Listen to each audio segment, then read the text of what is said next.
네, 안녕하세요 여러분. 현기수입니다. 자, 여러분 이번 시간에는 로마, 지난 시간에 이어서 공화정에 이어 로마 제정에 대해 공부해 보도록 하겠습니다. 자, 우리 지난 시간에 배운 내용 다시 한번 간단하게 정리하고 이번 시간 로마 제정에 대해서 공부해 보도록 하겠습니다. 자, 우리가 로마를 공부할 때 가장 중요한 게 선생님이 뭐라고 했어요?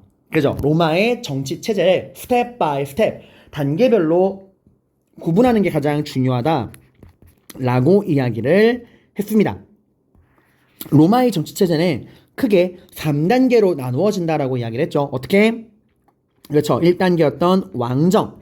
하지만 왕정은 금방 무너지고 뭐가 들어옵니까? 네, 왕이 없는 체제인 공화정이 들어오게 됩니다. 자, 이 공화정 같은 경우도 우리가 뭐랑 뭐로 나눠봐야 한다? 공화정 초기와 말기로 나눠봐야 한다. 일단 공화정 초기 같은 경우는 우리가 뭘 염두에서 봐야죠? 네, 초기에 귀족 중심의 공화정이어서 뭐로 바뀌어요? 네, 평민 중심의 공화정으로 바뀌게 됩니다. 그래서 어떻게 평민권이 성장하고 평민의 참여가 늘면서 이 귀족 중심의 공화정이 평민 중심의 공화정이 되었는가? 그 평민권의 성장, 평민의 참여 증가, 이 과정을 여러분들이 확실하게 알아두셔야 됩니다. 자, 한번 정리해볼까요? 맨 첫 번째, 네, 평민들이 참정권을 요구했던 무슨 사건? Holy Mountain, 성산 사건. 그리고 성산 사건 결과 원로원과 집정관의 결정에 거부권을 가지고 있는 뭐가 만들어집니까? 호민관이 만들어지고 원로원에 대비되는 평민들의 단체인 평민회가 만들어집니다. 자, 이 이후에 로마 최초의 성문법인 네, 귀족들의 자의적인 법 해석을 금지하고 평민의 권리를 옹호하는 최초의 성문법 12표법이 만들어집니다. 그 이후에는 집정관, 최고행정관이 집정관을 2명 중에 1명은 평민에서 뽑아라 리키니우스법. 그리고 최종적으로 평민의 결정이 원로원의 승인 없이도 법적인 효력을 지닌다. 평민의 입법권을 보장하는 호르텐시우스법이 만들어집니다. 이렇게 성산사건, 호민간 평민의 설치, 12표법, 리키니우스법, 호르텐시우스법을 통해서 평민의 참여가 늘고 평민권이 성장하면서 이 귀족 중심의 공화정이 평민 중심의 공화정으로 바뀌게 된다. 이게 공화정 초기에 가장 중요한 내용이었죠. 이러한 정치적인 발전과 동시에 영토 확장도 이루어집니다. 평민권이 성장하는 동시에 로마는 이탈리아 반도를 지배하게 됩니다. 그죠? 이게 공화정 초기예요. 자, 그럼 이 공화정이 초기에서 말기로 넘어가게 되는 분기점이 바로 네, 로마와 카르타고가 지중해 패권을 두고 싸웠던 포에니 전쟁이었습니다. 대표적인 건 한니발과 싸웠던 2차였죠. 이 전쟁 결과 로마는 서지중해의 패권을 장악하게 됩니다. 하지만 그 이후에 로마는 승자의 저주에 빠집니다. 공화정 위기, 말기가 시작이 됩니다. 공화정 말기는 공화정의 위기예요. 이 공화정의 위기라는 건 누가 무너지는 거죠? 네, 공화정 초기 성장했던 공화정을 떠받들고 있는 평민들, 이 자영농, 중장보병이 무너지는 겁니다. 왜 이런 일이 생겼죠? 포에니 전쟁 이후에 식민지, 속주가 늘어나게 됩니다. 그리고 그 속주로부터 값싼 곡물과 노예들이 들어오게 됩니다. 그리고 이 값싼 곡물과 노예들이 들어오면서 그 이후로 자영농이 몰락하게 되죠. 그러면서 이 노예 노동에 기반한 라티푼디움이 유행을 하게 됩니다. 이 이후에 이 무너져가는 로마를 구해보겠다고 나온 게 그라쿠스 형제였죠.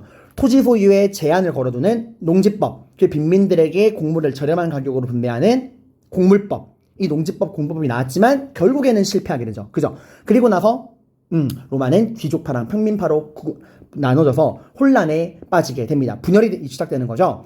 그리고 뭐가 나와요? 동맹시 전쟁. 동맹시가 시민권을 요구하게 되고 전쟁 결과 로마는 이겼지만 동맹시들에게 시민권을 주면서 이제 이탈리아 반도 전체로 시민권이 확대가 됩니다. 자, 그리고 진짜 위기는 뭐였죠? 검투사 노예들의 반란 스파르타쿠스의 난이었습니다. 이런 혼란기 이후에 이게 뭐죠? 뭔가 화면이 이상해졌습니다. 잠시만요. 네, 죄송합니다. 화면이 좀 순간적으로 왜 이런 일이 생겼는지 모르겠네요. 자, 여러분 아무튼 어디까지 얘기했죠? 네. 스파르타쿠스의 난 이후에 로마는 혼란에 빠져. 지금 이 그라쿠스 형제, 그러니까 자, 포에니 전쟁 이후에 로마는 공화정의 위기, 속주 증가, 노예 유입 증가, 곡물 유입 증가. 그 결과 자영농 몰락, 노예 노동에 기반한 라티푼디움 증가. 그러면서 이걸 해결하기 위해서 그라쿠스 형제의 농지법, 곡물법, 동맹시 전쟁, 스파르타쿠스의 반란. 이런 혼란기 때 그거 누가 성장합니까? 결국 실질적인 무력을 가진 군인 정치가들이 등장하게 되죠. 카이사르, 폼페이우스, 크라수스의 1차 3두 정치. 최종 승자는 카이사르. 하지만 카이사르는 암살당해 죽고 뭐가 시작돼요? 옥타비아누스, 안토니우스, 레피두스의 2차 3두 정치. 최종 승자는 옥타비아누스. 이 악티움 해전에서 안토니우스와 클레오파트라를 꺾었죠. 이제 로마는 공화정이 끝나고 뭐로 들어옵니까? 네, 제정으로 들어오게 됩니다. 이제 우리는 이번 시간 이 로마 제정을 초기와 말기로 나누어 살펴보도록 하겠습니다. 자, 우선 제정을 열었던, 공화정의 문을 닫고 제정을 열었던 게 옥타비아누스였죠, 여러분들. 옥타비아누스는 로마의 모든 권력을 장악해요. 군대와 제정을 장악하고 사실상 황제로 군림합니다. 자, 여기서 되게 이상한 말이 나오죠. 아니, 황제면 황제지 사실상 황제, 이게 무슨 말인가? 여러분, 놀랍게도 옥타비아누스는 단 한 번도 자기 스스로를 황제라고 이야기한 적 없어요. 이거 왜냐면 이건 고도의 정치적인 테크닉이야. 왜냐면 자기의 양아버지이자 자기의 선배였던 카이사르가 어떻게 죽었죠? 네, 로마의 권력을 손에 쥔 다음에 너무 대놓고 황제가 될 만한 야심을 보이니까 이 반대파들에 의해 공화정을 지키려고 하는 이 공화정 후보자들에 의해서 암살당하게 된 거잖아. 그게 옥타비아누스는 선언합니다. 걱정하지 마라. 나는 로마의 공화정 전통을 무너뜨릴 생각이 없다. 나는 황제가 될 생각이 없다. 나는 공화정의 전통을 지키겠다. 나는 황제가 아니라 그저 로마에 존재하는 이 수많은 시민들 중에 제일 시민에 불과하다라고 자기 스스로를 뭐라 불렀냐? 제일 시민이라는 뜻을 가진 프린캡스라 불렀어요. 뭐라고요? 프린캡스. 하지만 이거는 겉으로 둘러싸는 좋은 이쁜 포장지일 뿐이고요. 이미 로마의 모든 권력을 장악해서 황제나 다름이 없어. 말만 이렇게 하는 겁니다. 그래서 결국에 원로원이 항복 선언을 합니다. 또 원로원은 당신이 말로 우리 로마의 가장 고귀하고 존귀한 존엄한 자입니다. 라고 해서 존엄한 자라는 뜻을 가진 아우구스투스 라는 이름으로 그를 부르게 돼요. 아우구스투스. 바로 존엄한 자라는 뜻입니다. 그래서 이 옥타비아누스 하면 시험에 꼭 이게 나와요. 그는 자기 스스로를, 이건 자기 스스로 부른 거야. 스스로 제일 시민이란 뜻의 프린캡스라 불렀고 원로원은 그를 존엄한 자란 뜻의 아우구스투스라 불렀다. 그래서 옥타비아누스는 두 개의 칭호를 갖고 있는 거야. 제일 시민이란 뜻의 프린캡스, 존엄한 자라는 아우구스투스. 이걸 꼭 기억하시길 바랍니다. 그리고 옥타비아누스가 잘한 건 이 사람도 워낙 정치를 잘했지만 가장 훌륭했던 점은 이 황제의 자리를, 사실은 근데 역사학자들, 이 사람은 자기 스스로 황제라고 안 했지만 역사학자들은 이때부터 로마의 황제, 제정이 시작된 거라고 봐요. 누가 봐도 황제의 권력을 가지고 있으니까. 또 옥타비아누스는 이 자기의 황제 자리를 아들에게 물려주지 않고 자기의 그 부하들 중에 가장 유능한 사람을 후계자로 딱 선점한 다음에 양자로 삼아서 황제의 자리를 물려줍니다. 이게 전통이 돼요. 그래서 로마는 황제의 자리를 아들이 아니라 가장 유능한 사람을 후계자, 양자로 삼아서 물려주는 전통이 세워지게 됩니다. 그러면서 옥타비아누스 이후에 이런 전통 덕분에 유능한 5명의 황제가 연달아 등장하게 돼요. 이걸 우리가 뭐라 그러냐? 오현제 시대라고 합니다. 5명의 현명한 황제의 시대라는 거예요. 이때 로마의 가장 최고 전성기로서 로마의 평화 시대가 오게 되고 이때 로마는 최대 영토를 확보하게 됩니다. 이때 로마가 확보한 영토를 우리가 지도로 통해 확인해 보겠습니다.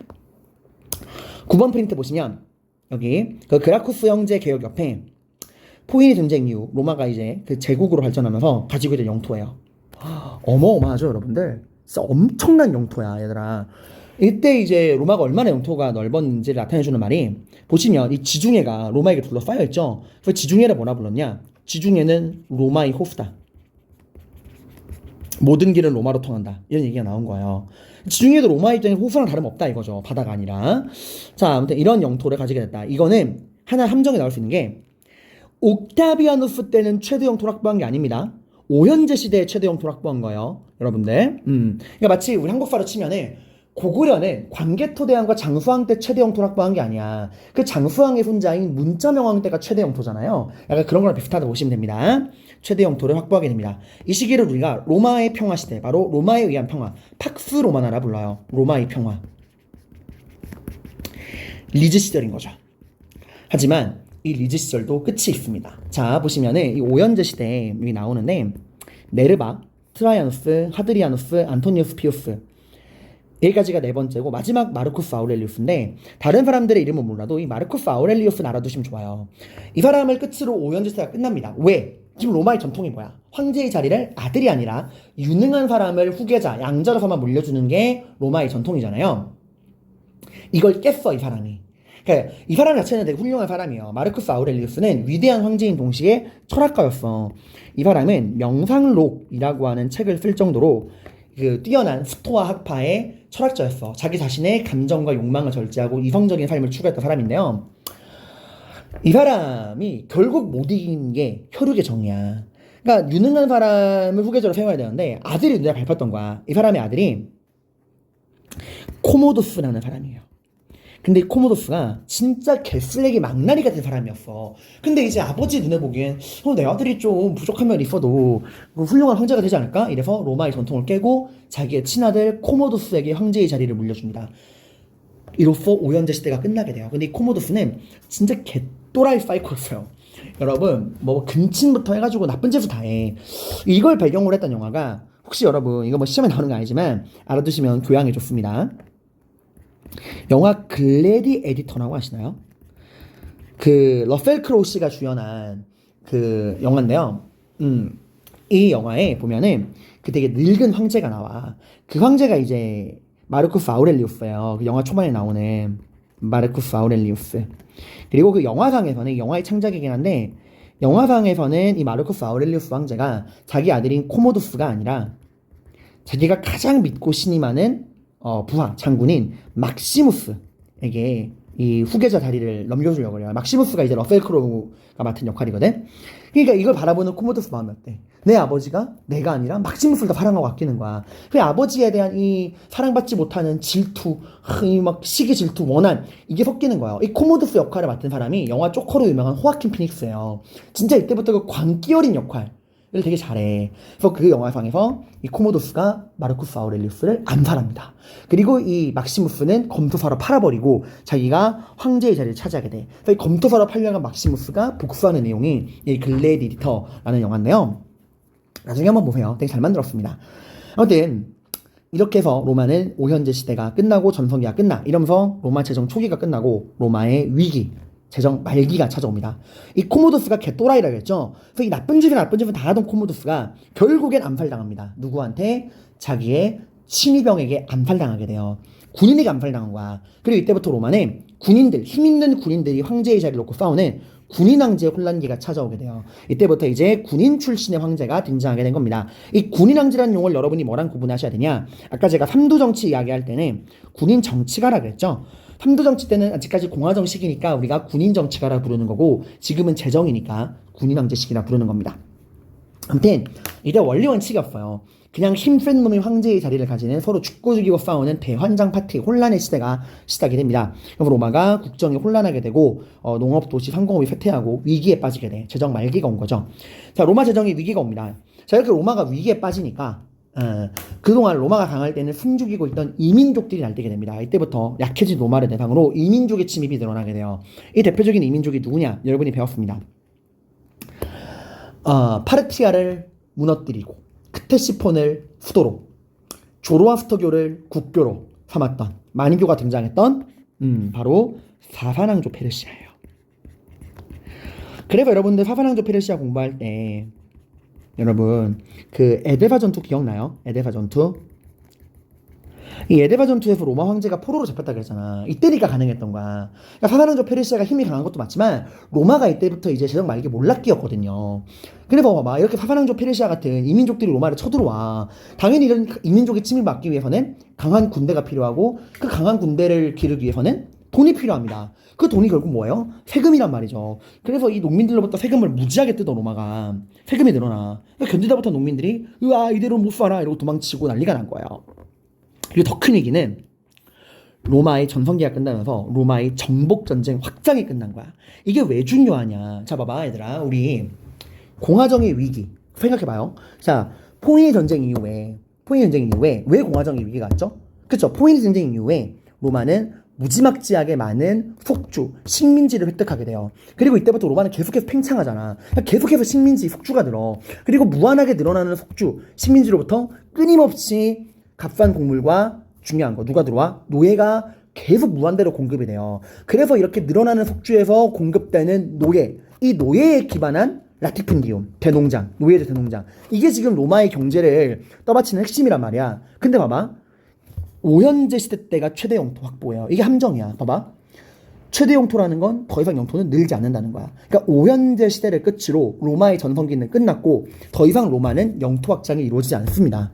이제 영토 확장은커녕 속주 확장은커녕 기존에 확보하고 있는 이 영토를 이민족으로부터 지키기 위해서 버거운 나라가 된 거예요. 더 이상 속주는 늘지 않습니다. 속주가 늘지 않는다는 말은 더 이상 새로운 노예는 공급되지 않는다는 거야. 그러면 속주가 늘지 않고 이 노예 공급이 준다는 거는 기존에 이 노예 노동에 기반한 노예제 대농자 라티푼디움도 더 이상 유지되기 힘들다는 거예요, 여러분들. 그러니까 기존의 경제 체제로는 로마가 더 이상 굴러가지 않는다는 거야. 그럼 어떻게? 뭘 가지고 이 농토를 운영하죠? 노예들이 할 수 없다면? 그렇죠. 기존의 농민들을 운영을 해야겠죠. 근데 지금 농민들이 뭐 하고 있어? 도망치고 있잖아. 그럼 농토가 유지가 돼, 안 돼? 안 돼. 그럼 어떻게 해야 될까? 농민들이 토지에서 도망치지 못하도록 강제로라도 묶어놔야겠죠. 그죠? 그럼 이때부터 로마는 이 농민들을 토지에 완전히 묶어버립니다. 이렇게 해서 토지에 완전히 묶여버린 자유를 빼앗긴 소작인들이 나와요. 자기 땅이 없으니까 소작인이죠. 그죠? 이미 자유농을 다 몰락했으니까. 이렇게 토지에 법적으로 강제로 예속된 자유를 빼앗긴 소작농들을 우리가 뭐라 그러냐? 중요한 용어입니다. 바로 콜로누스예요. 그리고 이렇게 토지에 예속된 자유를 빼앗긴 부자유한 소작농 콜로누스. 이 콜로누스를 기반한 이제 농지 운영을 뭐라 부르냐? 콜로나투스라고 부릅니다. 콜로나투스. 자, 그래서 여러분들 자, 구분하셔야 됩니다. 공화정 말기 뭐가 유행하죠? 네, 노예 노동에 기반한 노예제 대농장 라티푼디움이 유행을 쭉 하다가 제정 말기 와선 더 이상 정복 전쟁이 끝나면서 속주가 늘지 않고 노예 공급이 줄면서 기존의 노예 노동에 기반한 라티푼디움을 쇠퇴하게 되고, 네, 부자유한 소작농인 콜로누스에 기반한 콜로나투스가 유행하는 거야.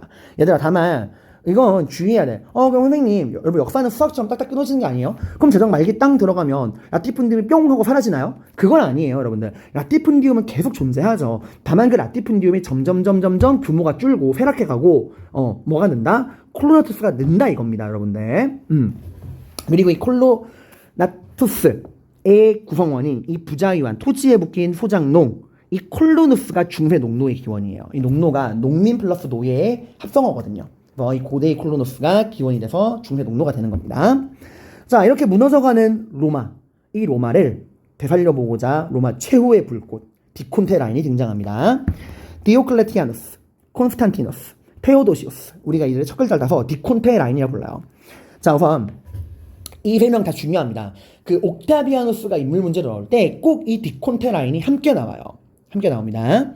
자, 우선 이 디오클레티아누스 같은 경우는 이번에 개정교육과정 들어오면서 되게 많이 중요해진 사람인데, 일단 디오클레티아누스는 이 혼란에 빠진 로마를 바로잡기 위해서 일단 권력을 나에게 집중시켜야겠다 해서 동방식 전제군주제를 도입해요. 자, 우리 동방식 전제군주제 도입도 어디서 배웠죠? 네, 알렉산드로스. 동방식 전제군주제 도입하면 알렉산드로스와 디오클레티아누스를 함께 기억해 두셔야 합니다. 자, 그리고 이 사람은 제국을 4개로 쪼개서 통치했습니다. 4분할 통치. 자, 이게 무슨 말이냐면은, 자, 간단하게 설명드릴게요, 여러분들. 일단 지금 로마가 되게 크잖아. 봐봐, 로마가 이렇게 막 지중해 중심으로 거대한 대제국이 건설돼 있죠. 이거를 혼자서 다 컨트롤하기에는 행정적으로 너무 힘들다, 너무 거대하다. 그래서 이 사람 어떻게 생각했냐? 쪼개자 이거예요. 그래서 일단 로마를 서쪽과 동쪽으로 쪼갭니다. 그리고 서쪽 담당 황제, 동쪽 담당 황제로 이렇게 딱딱 역할을 구분을 하고요. 그러니까 황제가 둘이 되는 거야. 그리고 이 서쪽 황제 밑에 그를 서포트하는 부황제, 그리고 동쪽 황제 옆에 그를 서포트하는 부황제. 이렇게 로마를 2명의 황제와 2명의 부황제가 나누는 총 4개로 딱 분할을 해요, 여러분들.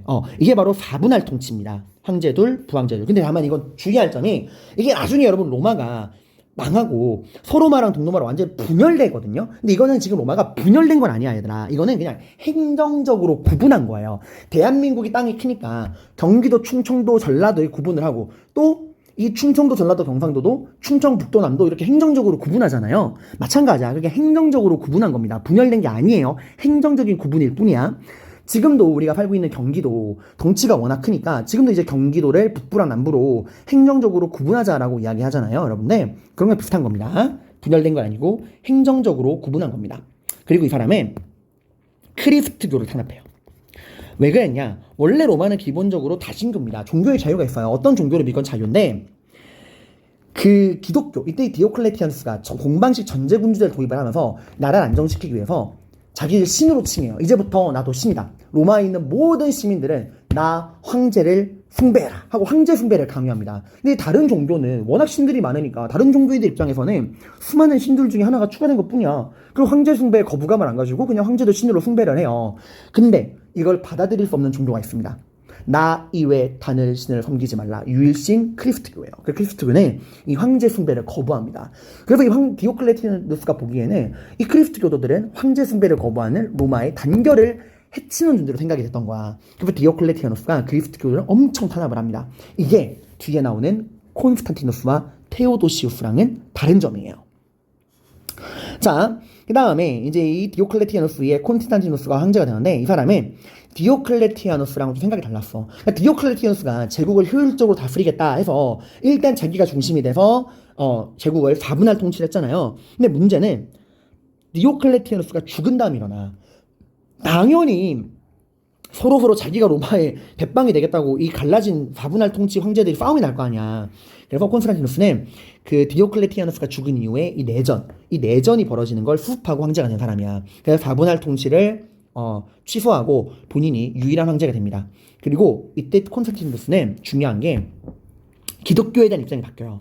전인자였던 디오클레티아누스는 크리스트교를 탄압했죠. 근데 이 사람은 그러지 않습니다. 이때 크리스트교 규모가 탄압에도 불구하고 엄청나게 늘어요. 로마에 가장 많은 사람들이 믿는 종교가 된 거야. 더 이상 이 크리스트교를 찍어 누르는 건 답이 없다. 해서 크리스트교가 일단 확장된 이유는 기독교 정신이 있습니다. 사랑과 평등. 그리고 주님 안에 우리 모두 다 형제다. 그래가지고 엄청 확장이 돼요. 그래서 콘스탄티누스는 이 음지에 숨어있는 기독교를 통치에 이용하기 위해서 양지로 끌어올립니다. 그러면서 크리스트교를 정식으로 인정해줍니다. 이게 바로 밀라노 칙령이에요. 뭐라고요? 밀라노 칙령. 크리스트교를 공식적으로 인정해준 거야. 다만 얘들아, 여기서 주의할 점은 크리스트교를 국교화한 건 아닙니다. 국교화한 게 아니라 다른 종교랑 마찬가지로 정식 종교로 인정해준 거야. 이제 기독교도 똑같은 여러 종교 중에 하나다. 그러니까 크리스트교 믿는다고 처벌하지 않겠다 정도인 거지 국교로 삼은 건 아닙니다. 국교는 뒤에 나오는 테오도시우스예요. 근데 이 크리스트교가 정식 종교로 인정되다 보니 음지에서 양지로 나오다 보니 이 안에서 싸움이 난 거야. 그러니까 크리스트교 안에서도 뭐 오늘도 그렇지만 기독교가 되게 종파가 많죠. 일단 천주교랑 개신교 나눠지고 이 개신교 안에서도 뭐 장로교니 감리교니 되게 많은 종파가 있잖아. 그 논쟁이 벌어진 거예요. 정통과 이단 논쟁. 그래서 이대로 나왔다가는 이 기독교가 또 분열이 되게 되고 그건 로마 통치에 도움이 안 돼. 지금 로마의 가장 큰 규모의 종교가 기독교니까. 그래서 이 정통과 이단 논쟁을 해결하기 위해 황제가 직접 니케아에서 공의회를 엽니다. 이 니케아 공의회 중요합니다. 앞으로 굉장히 많은 공의회가 나올 거야. 그러니까 기독교 내에서 무언가 갈등이 있을 때 함께 모여서 이걸 문제를 해결하기 위한 자리가 공의회거든요. 그게 바로 첫 번째 공의회가 니케아 공의회입니다. 이때 이제 정통과 이단 논쟁이 벌어집니다. 정통과 이단 논쟁. 누가 정통이고 누가 이단이냐? 이때 이제 아타나시우스파랑 아리우스파로 나눠지게 되는데 아타나시우스파는 뭐라고 이야기하냐면은 여러분 지금 여러분이 신학대학 갈 거 아니니까 그냥 이런 게 있다 정도만 알아두시면 돼요. 참고만 하시라는 거야. 이 죄송합니다. 다시 줄게요. 이 아타나시우스파는 뭘 내세웠다? 삼위일체를 내세웠다. 이 삼위일체라는 게 뭐냐면 이제 하나님, 성부, 그리고 그 하나님의 아들인 예수님, 성자, 그리고 성령.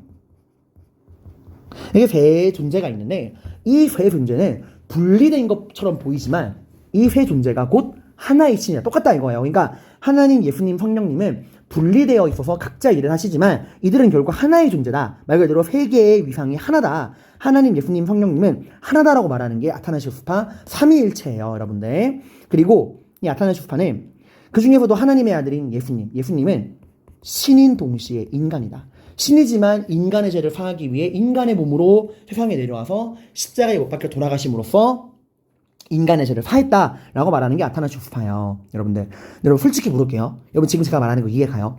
이해 안 가는 게 정상이야, 얘들아. 특히 삼위일체. 아니 뭐야, 하나님, 예수님, 성령님이 뭐 분리되는데 하나야? 이건 여러분 솔직히 이 비기독교 입장에서 이해가 잘 안 되는 얘기거든요. 그냥 이런 게 있다는 건 말아둬요. 근데 여기에 맞서 아리우스파는 딱 여러분 같은 반응이었어. 뭔 소리야? 뭔 세계가 분리야? 뭐 얘 각자 떨어져 있는 거지. 하고 삼위일체를 인정하지 않아. 삼위일체를 인정하지 않아요. 그리고 예수님을 바라보는 시선도 달라. 야, 그냥 인간이야, 인간. 뭔 신이자 인간이야. 그냥 인간이야. 하면서 예수님의 이 예수의 신성성을 부정한 겁니다. 그래서 이 아타나시우스파랑 아리우스파가 이 니케아 공의에서 누가 정통이냐라고 싸우는데 결국 결론은 아타나시우스파가 정통. 아리우스파가 이단이 된 거야. 그렇게 된 겁니다. 그래서 이 니케아 공의에는 이 아타나시우스파가 정통으로 공인되었다라는 거 정도만 여러분이 아시면 돼요. 그 다음에 이 콘스탄티누스 황제는 로마의 수도를 옮깁니다. 로마의 수도는 로마였죠. 근데 이제 더 이상 로마는 생명이 다했다. 그래서 자신의 이름을 일단 이 동쪽에 콘스탄티노폴리스, 이게 콘스탄티누스의 도시란 거야. 콘스탄티노폴리스. 나중에 여러분이 배우는 그 동로마 비잔티움 제국의 수도가 되는 콘스탄티노폴리스로 수도를 옮깁니다. 그래서 이 콘스탄티누스 대제하면 밀라노 칙령, 니케아 공의회, 콘스탄티노폴리스 천도가 엄청나게 잘 나와요. 자, 그 다음에 테오도시우스 때 가면은 기독교 규모가 더 늘어납니다. 그래서 테오도시우스 때는 더 적극적으로 정치에 크리스트교를 이용하기 위해서 아예 크리스트교를 로마의 국교로 삼아요. 정식 국교가 된 거야. 이거 연도 오타 났습니다. 392년이에요. 이제 다른 종교는 인정하지 않는다. 로마는 오직 크리스트교만 믿어라. 그래서 크리스트교의 시대가 오게 된 겁니다. 자, 그래서 여러분들 이 디콘테 라인, 디오클레티아누스 전제군주제, 제국의 4분할 통치, 그리고 크리스트교 탄압, 콘스탄티누스는 밀라노 칙령으로 크리스트교 공인, 그리고 니케아 공의회로 정통과 이단 논쟁에서 아타나시우스파를 정통으로 인정, 그리고 수도를 옮겼다. 콘스탄티노폴리스. 테오도시우스 황제는 크리스트교를 국교화했다. 이런 것도 여러분이 옥타비아누스랑 해서 확실하게 옥타비아누스, 그리고 디오클레티아누스, 콘스탄티누스, 테오도시우스를 구분해야 됩니다. 자, 하지만 이 테오도시우스 이후에 로마는 분열하게 됩니다. 로마가 이제 완전히 분열하고 갈라지게 돼요. 뭐랑 뭐로? 서로마와 동로마로. 그러니까 얘들아, 이거 테오도시우스 황제 이후에는 그 전에 디오클레티아누스처럼 행정적으로 구분한 게 아니야. 아예 완전히 찢어진 거예요. 서로마와 동로마로 로마가 나눠지게 됩니다. 그리고 서로마는 결국 나중에 이제 중세할 때 설명할 건데 로마의 게르만인들이 많이 넘어오거든. 이 게르만인들 중에 용병대장인 오도 아케르에 멸망하게 되고요. 동로마는 이 소로마가 망한 이후에도 1000년을 더 지속됩니다. 그래서 우리가 비잔티움 제국이라고 부르는 이 동로마 비잔티움 제국은 누구한테 망하죠? 배웠죠 이미. 오스만 제국의 메흐메트 2세에게 이 콘스탄티노폴리스가 함락이 되게 되면서 멸망당하게 됩니다.